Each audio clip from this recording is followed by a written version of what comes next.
Before we start today, just a reminder that we don't have a class session on Thursday because of the statutory holiday. We do have quiz 2 on Friday, and I'm hoping at the end of class I'll have some time just to quickly review what will be on that. The plan today is to finish chapter 10 on bagging, which isn't a really long chapter because, as we'll see, what we get out of bagging is very useful, but it's not kind of in some sense the end of the story. We can make a bigger improvement by going one step further, and that's what we're going to do in chapter 11. Okay, the other thing is, and I've been behind on this, and I apologize. I will this week post a little video going over the final project. In particular, I'll also post the data set for it. And then once I do that, then I'll explain it, going over it in the video. I got that like last week, but I've just been so busy, and I figured nobody had actually really gotten going on that yet. But since we've got a day off on Thursday, you may want to start working on that. You have assignment 1 as well as the other assignments that are available to work on as well. But if you do feel like getting going, or at least thinking about the project, I'll get a video posted for that, and I'll let you know when that's up. Okay, so without any further ado, let's get going. And like I said, we'll try to get through all the material we need to, the rest of chapter 10 on bagging, and then do a little review for the quiz, which will cover chapter 9 on decision trees, and then chapter 10 on bagging that we're doing today. So as we mentioned last time, bagging works for any really high variance, low bias base learner, but we really tend to want to use it with decision trees. So that's what we're going to focus on today, is bagged decision trees. What happens when we apply the bagging idea to a decision tree algorithm? Okay, so the basic point here is that bagging, and just as a reminder of what that means, bagging was the term for what we call bootstrap aggregating. So where we take bootstrap resamples, obtain predictions for each individual resample, and then aggregate those predictions together. Okay. So bootstrap aggregating is useful for combining basic decision tree predictions. So in other words, predictions just from single decision trees, which, as we've discussed, don't tend to be exceptionally powerful as predictive algorithms. So basic decision tree predictions, decision tree predictions to reduce variance.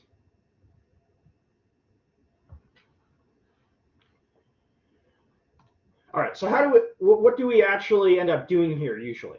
So typical in this case is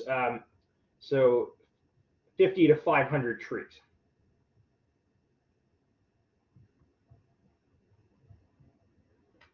But there's no hard fast rule here. And in particular, what you really want to do is you want to essentially use, say, cross-validation to determine a good number of trees by looking at, as you increase the number of trees, what happens to the error. So we'll get to this after. Okay. So there's no such thing as overbagging.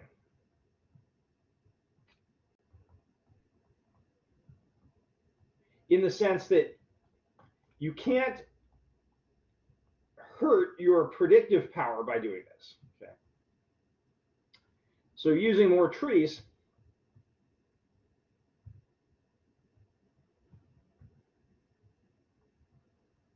does not result in overfitting, which would be the obvious thing to be concerned about here. That if you do too many of these, too many bootstrap samples and then aggregation together, that you're somehow going to overfit to the data. But that doesn't actually happen. Okay, so, but of course, you at some point you're not going to want to add more trees because you're not really gaining any big improvements in performance, and you're just costing yourself computational time. So, but there's always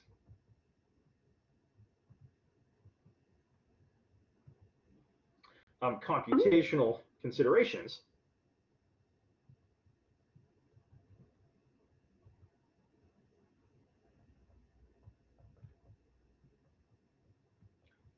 So in other words, we want to pick a number of trees that will produce a good result, but we don't want a number, like to use 2 more trees than we need to, okay? So in other words, let me just write that down. We want to pick a number of trees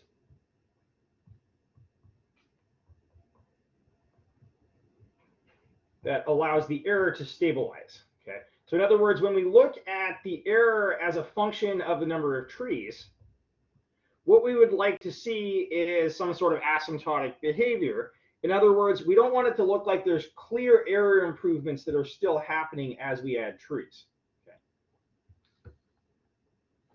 But then once we've got that, once we have some sort of stabilization of the error, then at that point we don't want to go too much further because we're not getting any real improvement, but we're costing ourselves computational time. Okay, so, but not too much further.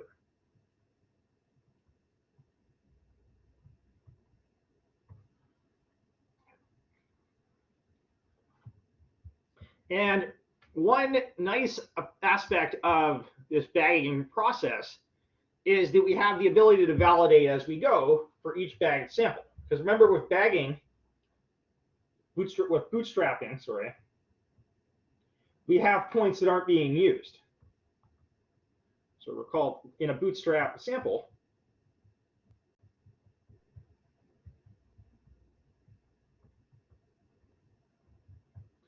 some of the original data points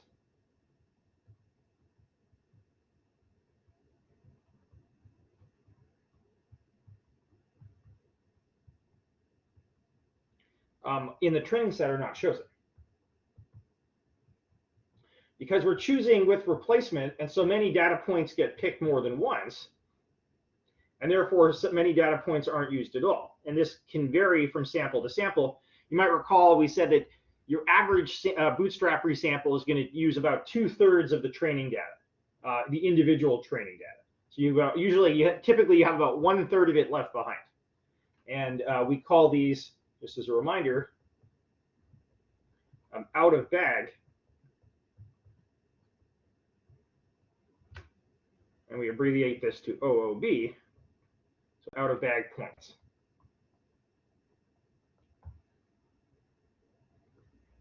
So the out of bag data can be used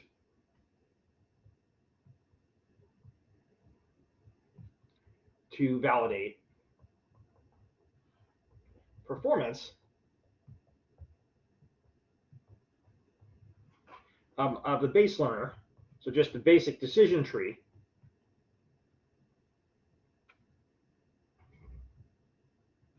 in each bootstrap resample.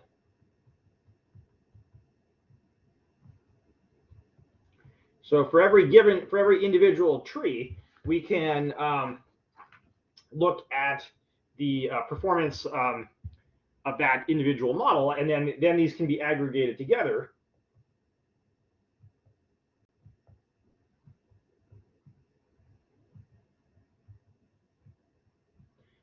for an overall performance estimate.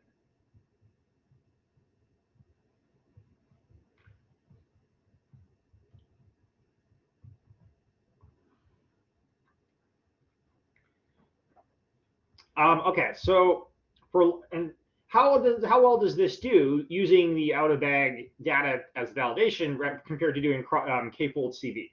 Okay. So for large enough n,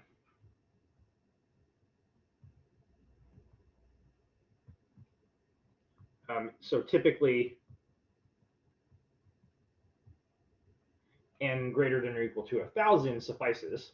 Okay. So not too big. This compares well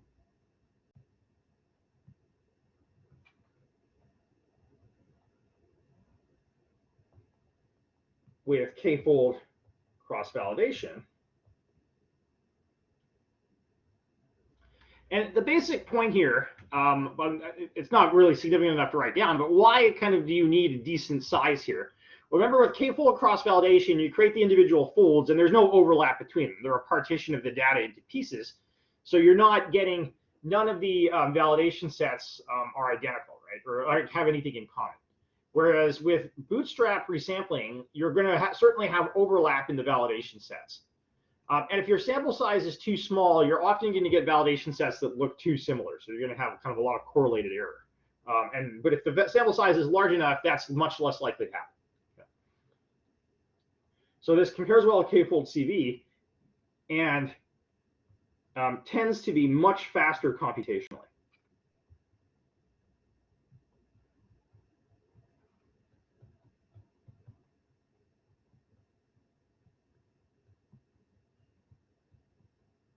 So computing out-of-bag performance compared to k-fold cross-validation tends to be give you a good computational improvement. And I think we'll see that here in the example we're going to talk about explicitly. Okay. Okay, so let's talk about, let's now do that. Let's go through an example and see how the bagging process improves the predictive performance of ordinary decision trees.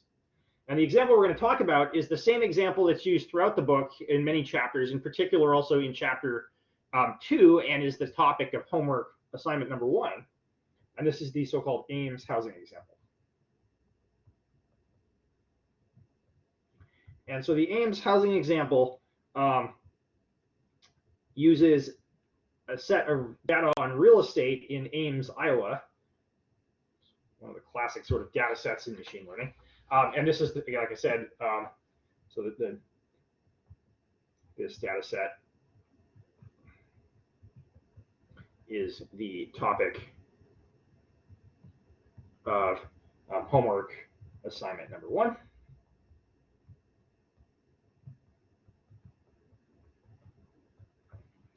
And so what we're going to see here is, compared to the error estimate you'll get in that assignment, and also some other ones in the text, the bagging is going to improve the performance. Okay. So bagging, and we'll see, significantly improves the performance.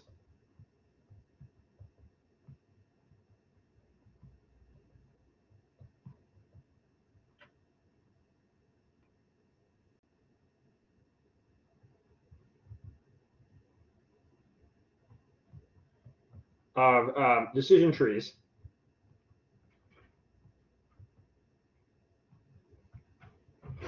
as a predictive model for this example.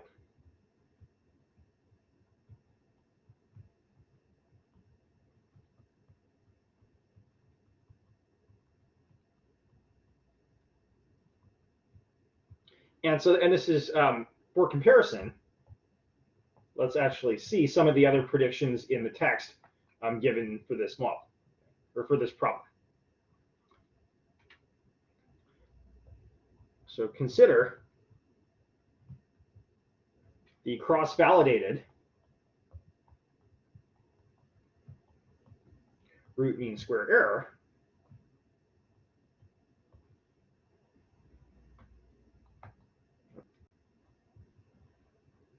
given by various algorithms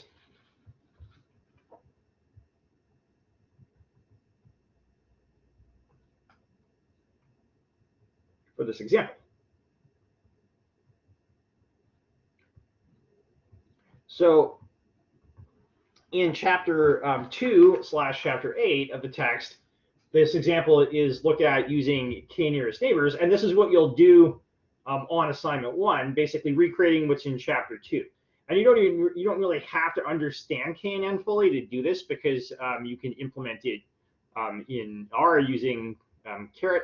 But if you use KNN, k-nearest neighbors, so for chapter 2 and chapter 8, what you'll find is you're going to get probably a root mean square error of kind of around 40,000, 40 to 43,000, somewhere in that range, depending on how you kind of set things up. Okay, so that's your your lowest root mean square error associated to a certain value of k. Now, one of the algorithms we're not going to talk about is called MARS, multiple adaptive regression splines. This is chapter 7. This is actually a pretty powerful technique, kind of related to regression.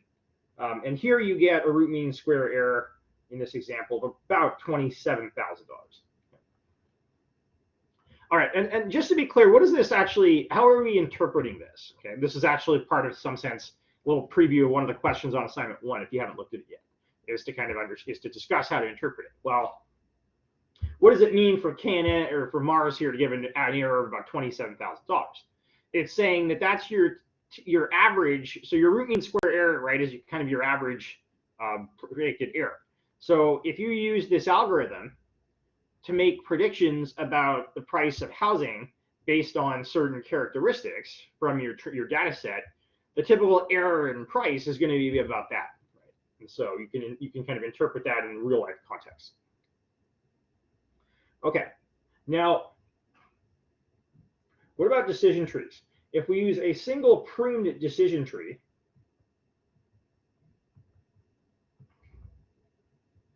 so remember that pruning is one of the ways to avoid overfitting. Here you get an error of about 41,000. So it's actually pretty high, right? A single decision tree, even the best prune one you can do, which takes some extra effort, produces a prediction that's about as good as the KNN prediction and significantly worse than the Mars prediction. Now, if we do 100 bag decision trees, and I'll note here that when we use an aggregation algorithm, like bagging, and then later like the one we'll talk about, random forests, we don't prune the trees. So we don't really have to do a whole lot to the individual trees. The whole point is the aggregation is going to take care of any kind of overfitting issues. So in this case, just looking at 100 trees and aggregating them together with no pruning, kind of just sort of nothing done to them, our error decreases to 28,000. Okay. So we get significant improvements over both the KNN and the single decision tree.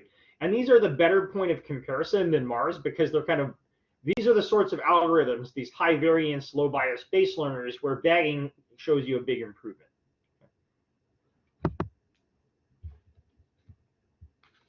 Okay, so here's an example then of what's going on when we do this, or graphically. So notice that the dotted line here is just the value of the root mean square error for the best single prune tree that we could come up with. We already got a lower error just by taking a few unpruned trees and aggregating them together. And so we see, in fact, notice that we get it from going from 1 tree to about 25, there's a huge decrease in error from over 45,000 to under 30,000 already. And then the error continues to decrease between about 25 and 50 trees, although the decrease is slowing down. And then at around 50, it really starts to slow down. But we see if you only did 50 and you looked at it here, you'd say, okay, well, it looks like there's still a decent decrease happening. But then as we get around 100, now we see that things are really starting to stabilize, right? And so as we go out, you see there's almost no improvement, say from 100 to 150 to 200, maybe a little bit, but probably not enough to warrant increasing the number of trees. Actually, I wrote 28,000. I meant about 26,000. So I wrote the wrong number down as well. It's actually a little lower, as you can see, right? Because there's 25,000, there's 27,500, and about 100 were about 26,000. Okay. So this is a good kind of illustration of how the bagging process can help to reduce error, and does so fairly quickly.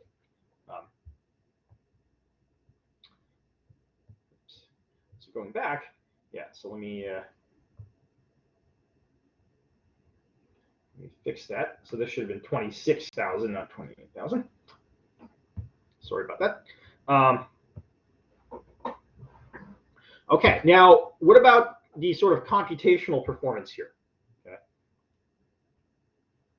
Well, what we'll do, so out of bag and using the out of bag validation and tenfold cross validation, tenfold CV, give similar error with, say, with 200 trees. Okay. So kind of at the edge of the graph that we had there. If you did the same thing with tenfold cross validation, you would get an error that's about the same. We saw that it was a little over 25,000. Okay. The out of bag error calculation, in this case, that was done there, takes about 1 minute using kind of, well, a computer of a similar power to what they used in the textbook, which is actually pretty similar to what my laptop. So I have 16 gigabytes of RAM, and I've actually run some of the same code, and just to see, I ran a timer, and just to see that I'm getting about the same times as in the book. So I'm using a machine that's probably comparative to what they're doing. Okay. But tenfold cross validation for this same setup takes about 25 minutes. So 25 times longer. Right? So we see a huge difference in computational time here for this example.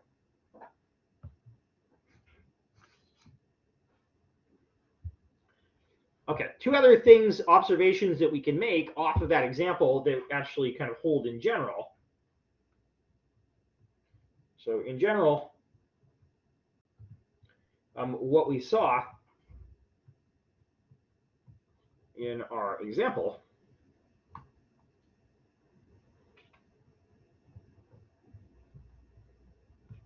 holds true. So more trees. Oh, I'm sorry.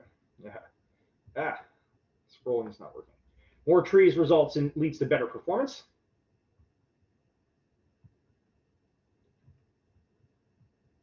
This shouldn't be, with, of course, we saw some bumpiness, right? Like the curve wasn't perfectly decreasing. Sometimes just the aggregations that you get just is not quite as good, but generally speaking, the curve was going down, and anytime it bumped up a little bit, it wasn't by very much. Right? So you're never going to really get a worse performance by adding additional trees, other than just kind of through the random error aspect. Okay. And then the error reduces quickly, as we saw, like starting from 1 and just bagging up a bit. So the error reduces quickly, then stabilizes.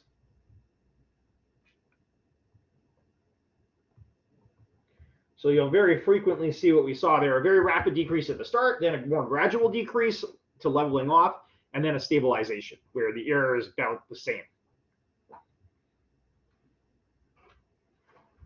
Okay. So that's just a good example to see how the bagging process affects the results of model prediction. And we'll explore this in more detail in the next chapter. Okay. Any questions up to here about these ideas?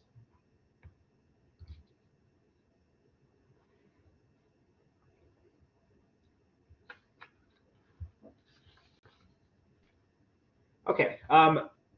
Bagging and the related processes like random forest that I've alluded to a few times that we'll talk about next week have a nice computational aspect to them, namely that they can be parallelized.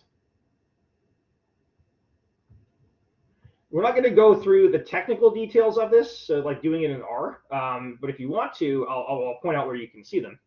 Okay. But just to point out how this is done and why it works in this situation. Okay. So why does bagging as a process lend itself well to parallelization computationally? Okay. So in the bagging process,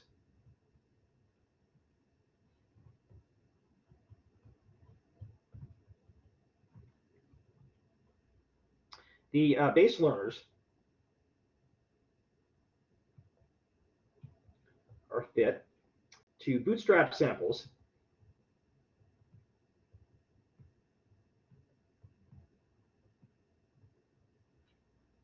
that are independent of one another.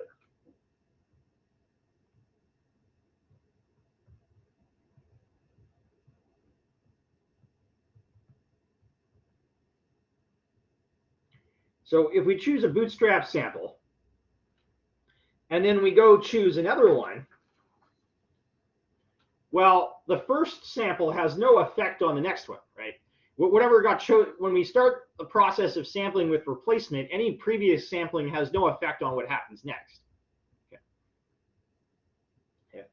As a result, because these samples are independent, they don't depend on each other, neither do the model predictions. So the individual model predictions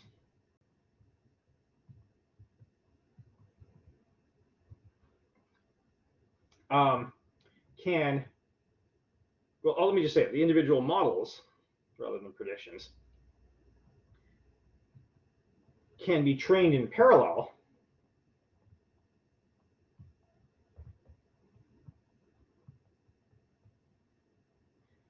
then aggregated at the end.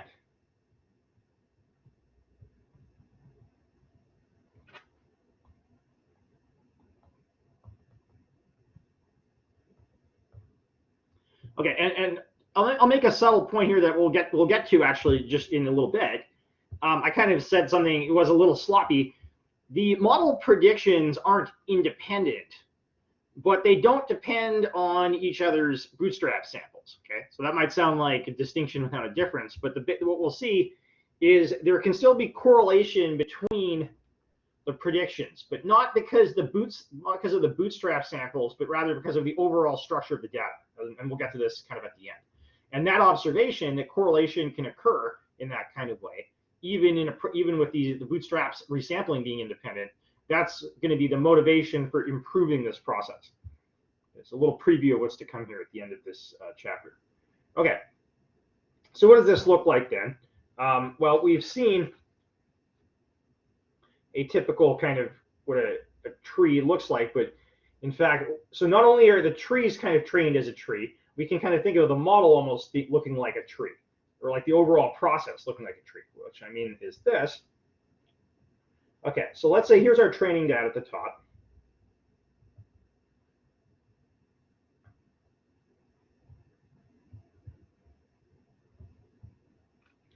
And we formulate our various bootstrap samples, however many of them, say K, that we pick.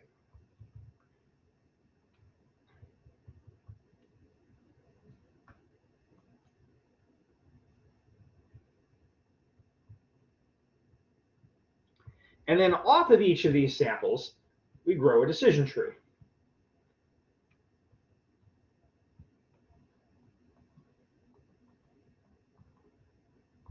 And of course, the process of growing these trees goes on for however long it does. And there's no need for all these trees to be identical in terms of how they're grown, right? They can have different depths, they can have different characteristics. Just depends on how things are set up. And so eventually then, from this, we get model predictions. Say here we get prediction, let's call this F1 of X, F2 of X. Remember that with the decision tree, we don't have a particular form for the modeling function, but we can just give it a name, right? The F1, F2, Fk here is just whatever kind of the model sort of predicts. Okay. So those are the predictions for the individual trees. And there's lots of these. And then, of course, they all get brought together at the end for an aggregate prediction. Okay, so that's in some sense schematically what parallelization looks like in this case. Essentially, all of these trees can be grown completely in parallel, and therefore you can take advantage of just sort of the power of kind of parallel computing processes. Okay. So if you're interested in doing this, and particularly if you wanted to say you introduce parallelization in one of the assignments, or in your project, so see section 10.4 for the technical R details. Okay.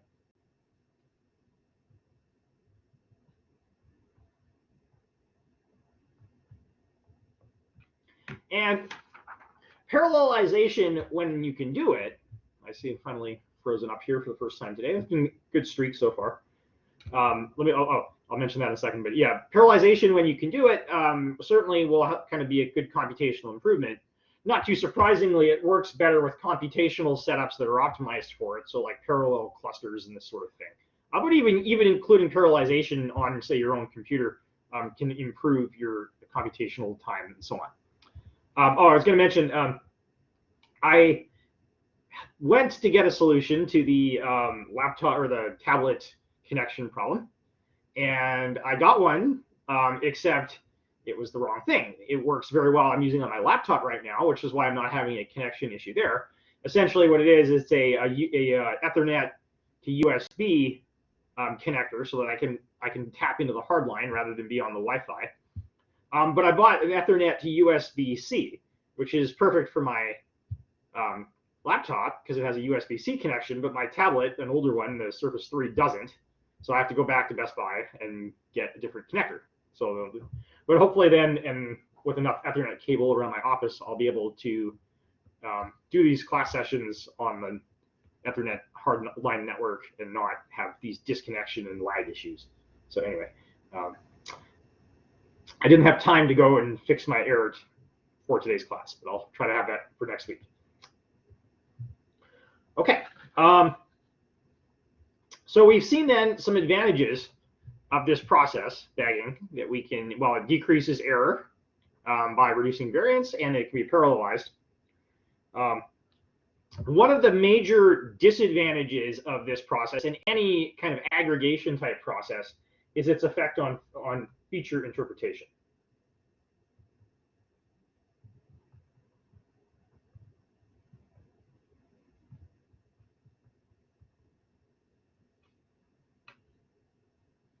Well,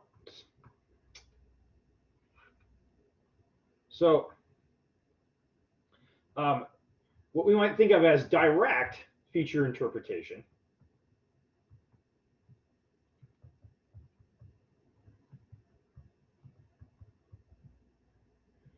such as just, and it's always good to keep this example in mind, the coefficients in just ordinary linear regression, right? So regression coefficients are, as we've discussed, a great example of where you can interpret features very directly and very clearly, right? What the effect of the feature on the model predictions is. But direct feature interpretation of that type largely breaks down as a result of the bagging process.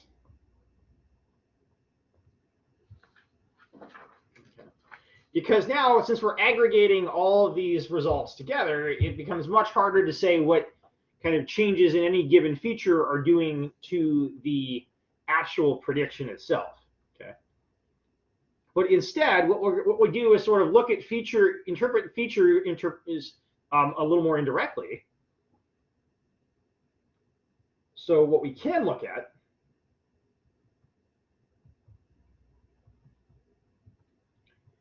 is at the aggregate decrease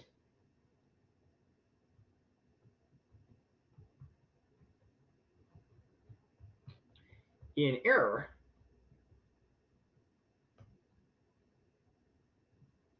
associated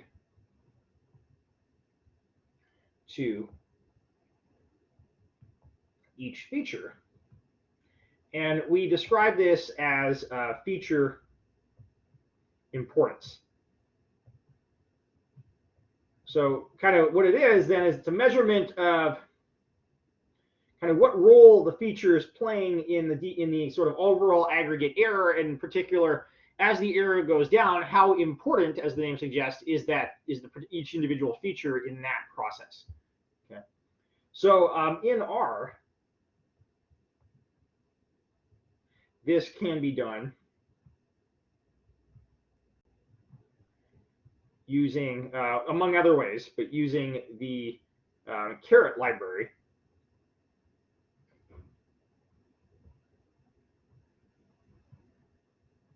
And this is see section 10.5 for the details, but I'll just show you kind of the result. And we'll occasionally look at feature importance in this way. In Caret, there's a command called VIP, and it will produce a plot such as the following. Okay. So this is an example. This is using the Ames housing data. So what do we see here? Essentially, what we have on the vertical axis are a bunch of the variables, the variable names in the Ames housing data. And then on the horizontal axis is some sort of normalized scale of importance. Now, we don't want to, at this point, try to discuss what these numbers mean. So we see numbers between 0 and about 100, okay? And this is just how Caret is measuring their relative importance, but it's scaled. So what we can do is we can look at this graph in the sense of, okay, much larger values mean that variable is a lot more important. So notice we see here that lot area and lot frontage have very high importance. So what we're saying is that these have a strong effect on the overall error from the bagging process for the Ames housing example. And then the next few are much lower, but you have year built, lot shape, slightly irregular, and some others. And then we see almost a sort of asymptotic behavior here where all the other ones are relatively less important and they're all fairly close to one another. And notice that this is only some of the variables. There's 80 variables in the Ames housing data, 80 features or 81 features, and then one response variable, the price. So we see that they're not all displayed on the vertical axis here. So the ones that aren't displayed are even less important. So we're only displaying the top, whatever here, half of them or something. But that's the idea. So feature importance can be interpreted in this way by asking, well, which features are playing the biggest role in reducing the overall the aggregated error? It's much less direct than talking about as we do in, say, with linear regression. The regression coefficient tells you if you change the feature by this much, then the prediction goes up or down by this much. That's very direct. But this is at least gives us some way to look at the features in the data set and ask which ones are important, which ones perhaps are not, or less important. Oops. Oh, oops. Sorry, 1 second. I'm trying to get back on the tablet. There we go. Okay. So let's mention a couple of the advantages of bagging. We've already talked about these, but just to write them down. But then the big thing we want to discuss a little bit more is the disadvantages. We've discussed some of those, but we want to see one particular disadvantage that's very important that we haven't seen.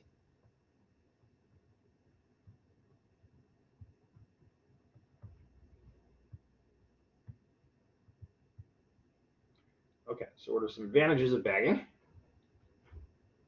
Well, the biggest one is improved predictive accuracy.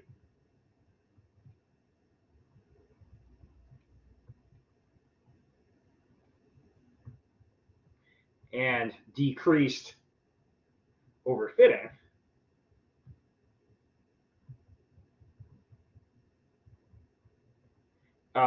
Compared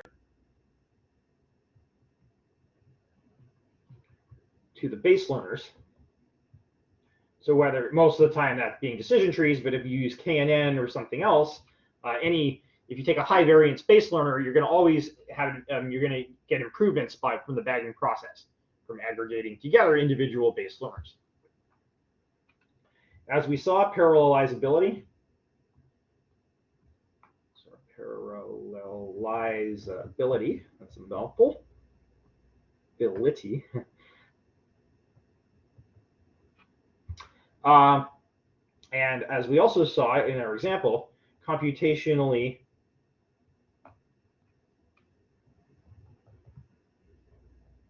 efficient error validation.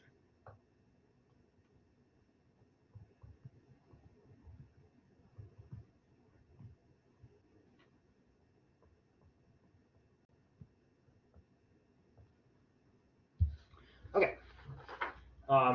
So those are some of the advantages of it. Main advantages. What are the disadvantages?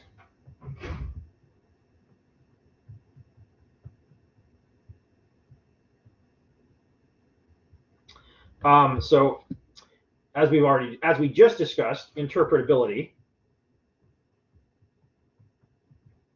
because of the aggregation, so feature interpretation.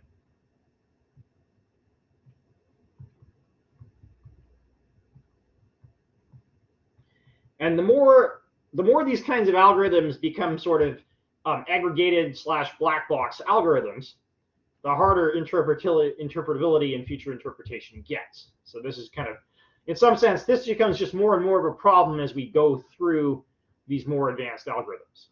Okay. But it's always something we got to keep in mind. We try to do the best we can. But the much bigger problem is what's called tree correlation, which now I'll explain.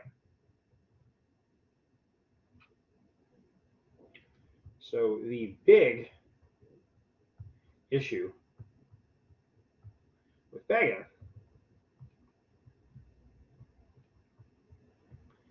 is that the model building steps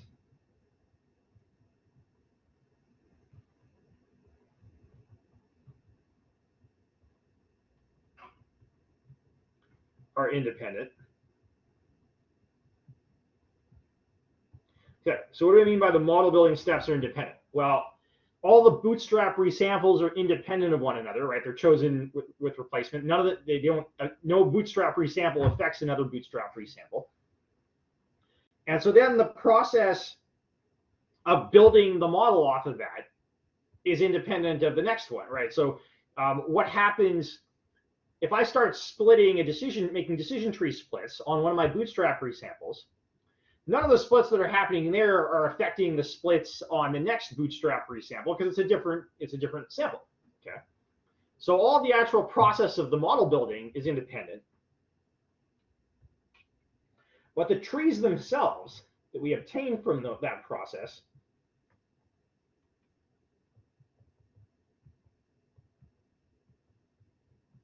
are not independent of each other.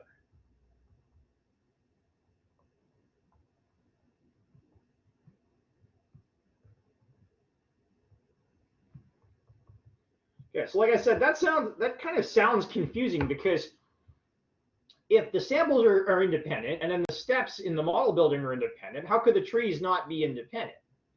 Yeah.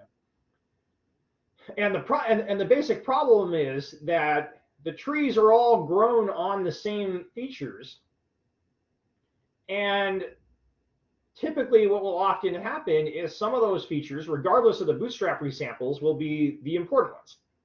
And therefore, all the splits, or at least especially all the initial splits, are going to be similar. Okay.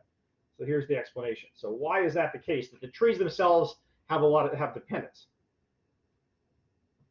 So at every split,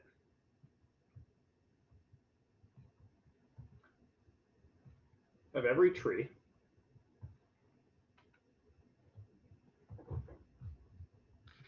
all the features are considered. Okay. Now, that might not sound like a bad thing. You might say, well, that's a good thing, because what we're trying to find is the best feature to split on, the one that gives us the largest reduction in error. Okay.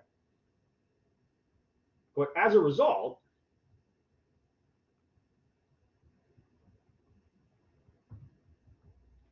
the initial splits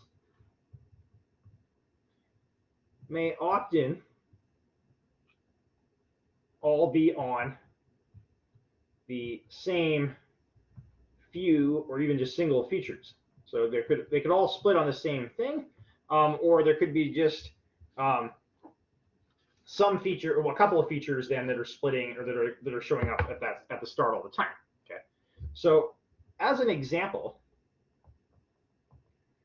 we'll consider a housing set called the Boston housing data. The Boston housing data isn't as large of a data set, either in data points or in number of features, as the Ames housing data. Okay. And in some sense, as a result, it provides a better example of this sort of thing happening. Okay. So here's a picture. Okay. So here are 6 decision trees grown on the Boston housing data. It may be a little hard to read, but notice that in 2 of them, the first split is on the variable LSTAT, and then the next 2, the first split is on a variable RM.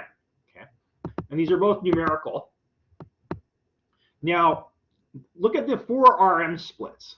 They're all, not only are there 4 trees here splitting on the same variable, they're all splitting on a very similar characteristic of the variable. RM less than some number, and those numbers are all pretty close, right? 7.1, 7, 6.8, 6.7. Okay. And then the LSTAT ones are on some splits of that. But now also go one more level down. Depending on the first split, the next split in all of these is either on LSTAT or RM.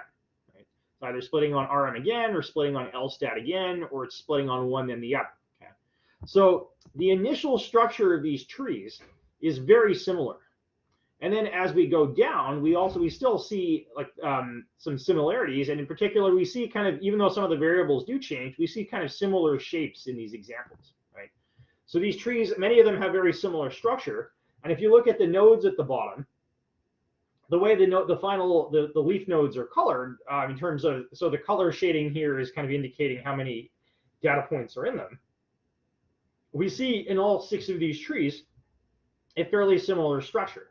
Splits down the right-hand side with the no answers more of the no answers tend to lead to larger nodes than down the left-hand side.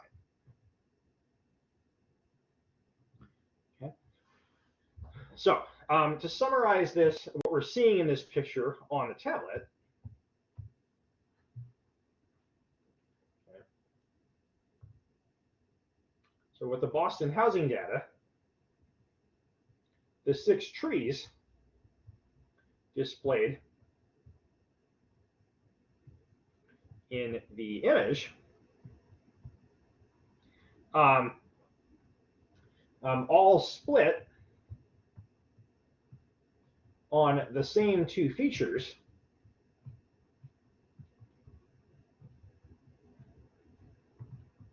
in similar ways over the first 2. Oh, sorry. Let me clean that up a bit. It doesn't look very good. Okay. So they all split in similar feature over the same 2 features in similar ways over the first 2 splitting levels.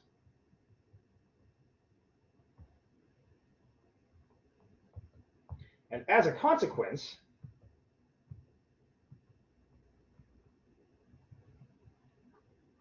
the leaf nodes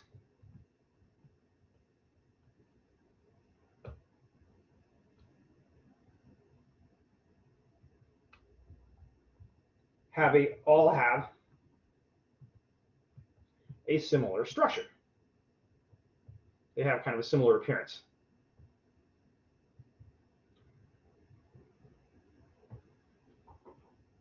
Okay. So in this sense, then, the trees are not independent of one another. And so this phenomenon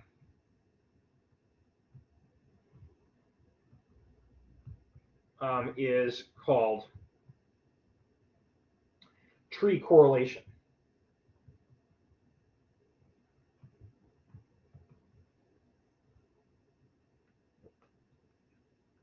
And so the general definition of this is exactly what we're seeing in this example.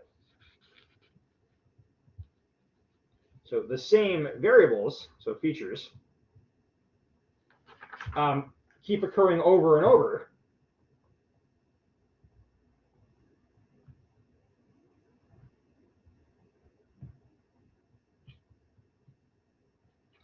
In the first few splits.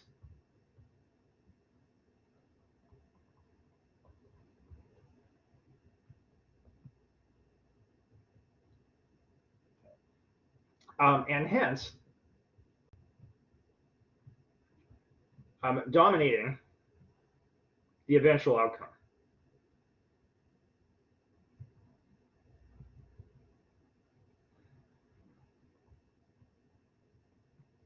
The eventual outcomes of of the individual trees. Okay. So what the problem here is, if you have tree correlation, so the problem with tree correlation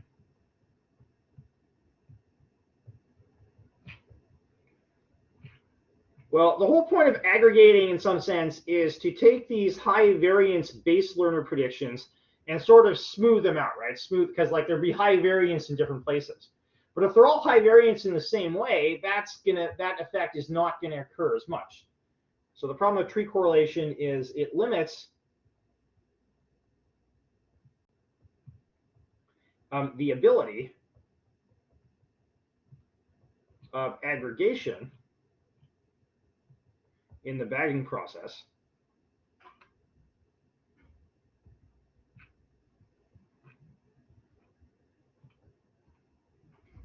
to reduce variance.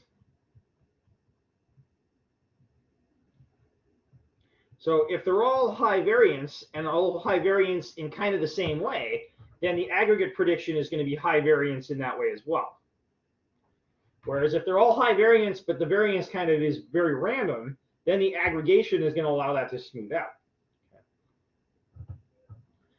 Okay, so this seems like it's going to be kind of a hard problem to deal with, right? Because, I mean, the features are what they are, and the data is what it is. And if the data as a whole, if it does depend, or it's very kind of strongly dependent on some certain features, some of the features are much more powerful than the others, how do you get around that? Okay, so the solution to this is quite clever, I think. It's let yourself ignore those features sometimes. So don't just randomly select data, which is what's happening when we're bagging, right?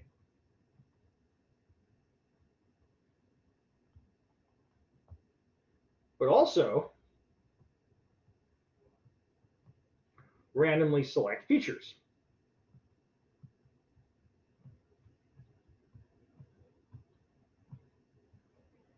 When splitting. Okay. So what we'll do is not only will we have all of our random bootstrap resamples, but when we go through the process of growing trees on those samples, whenever we want to split, we'll randomly select some of the features and only consider those ones for splitting. And so if we have these sort of these features that are creating tree correlation, well, if we randomly select and we miss them, now suddenly at the start, those first few splits can't be on those features because they're not allowed. And so this idea of randomly selecting on the features, this leads to the powerful machine learning process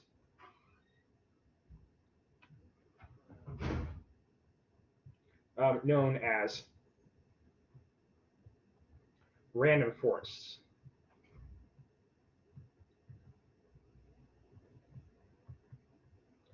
As the name suggests, random forests are built using decision trees, hence the term forest, and they're built using lots of decision trees, like through bagging.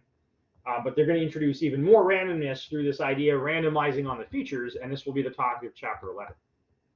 So we'll talk about random forests next week, and what we'll see is that they are one of the best kind of machine learning algorithms for solving problems, in particular for solving problems and being used without too much training, with too much tuning. Okay, random forests are a powerful, what we sometimes call off-the-shelf algorithm. You can take a data set and run a random forest algorithm on it, and that will often produce a pretty good result in terms of error, without doing too much extra work. Okay, so we'll see all of this in what's to come. Okay, so with that in mind, the other thing that's the end of section or chapter 10. And what I wanted to talk about next was just a little bit about review for quiz 2, which is on Friday. Okay.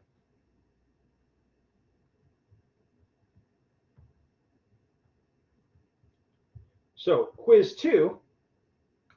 Well, since of course we're missing a class on Thursday, we haven't had a ton of material. I can't draw a straight line. It's a little better. So what this quiz will cover is, quiz 2 covers so chapter 9, which is on decision trees.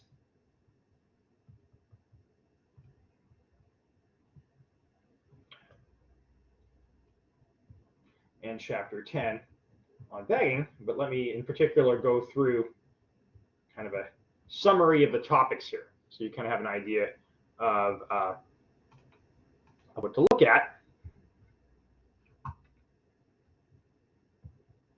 Okay.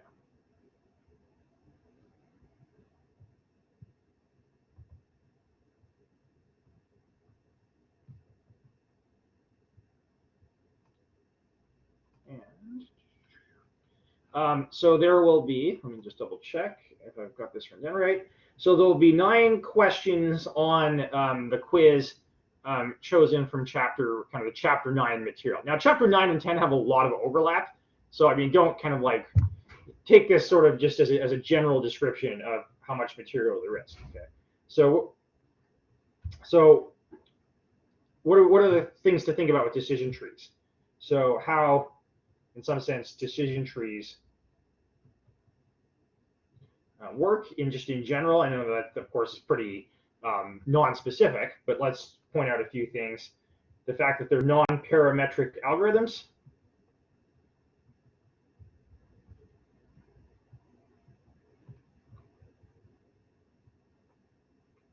How they make predictions.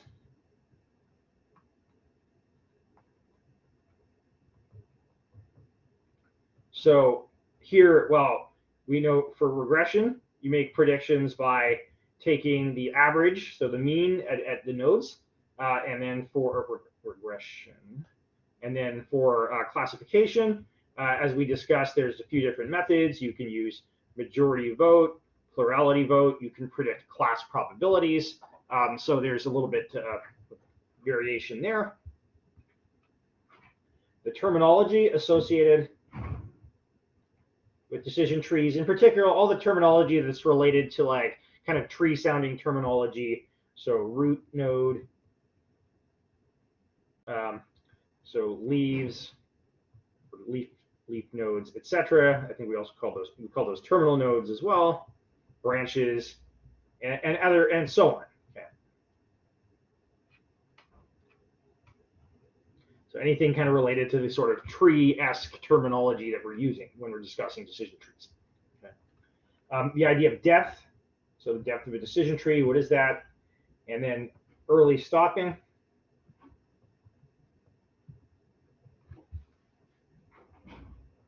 And pruning.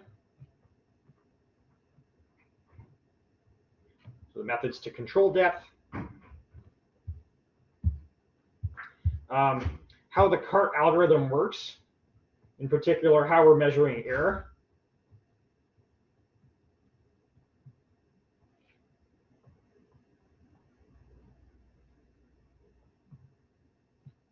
So remember, we talked about what were some of the ways for measuring error. Well, for regression, we're looking at sum of squares error, or root mean square error, whatever you want to call it. There was entropy, cross entropy was one of the ways of measuring error for classification problems, or the Gini index was another way of measuring error for classification. How recursive binary partitioning works, in particular, kind of what does each term, what's the role of each term there, recursive binary and partition. In the process, what are each of those referring to? What we can or can't say about feature interpretation.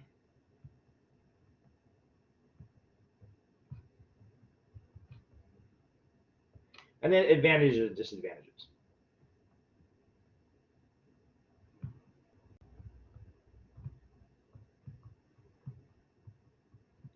What are some good aspects of working with decision trees, and what are some of the limitations? Okay. So that's just a little, that's kind of, I think, pretty good kind of overall summary of what we talked about in chapter 9. And then for chapter 10, which we started last time and finished today,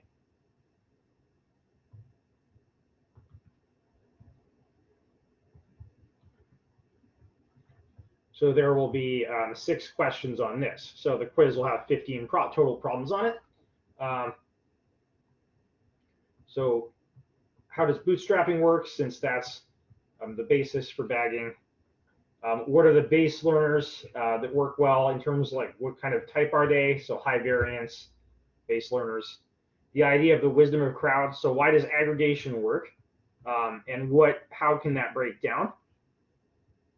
Incidentally, I'll make a point here since we've got some time.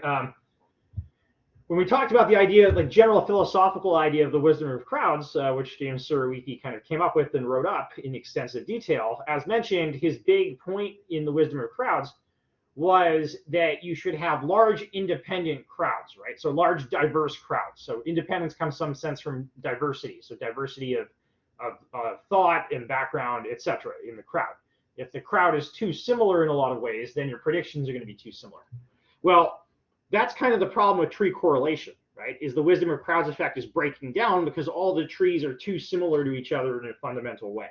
Okay? So you can think about that. Tree correlation is the formalization of when the wisdom of crowds effect doesn't work well. Okay.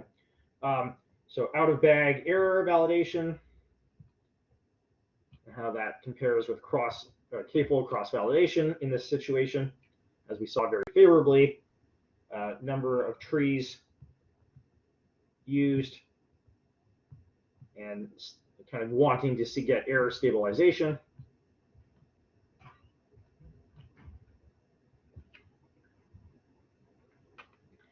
As we just discussed, tree correlation. What does that mean? How does it affect things? And then advantages and disadvantages.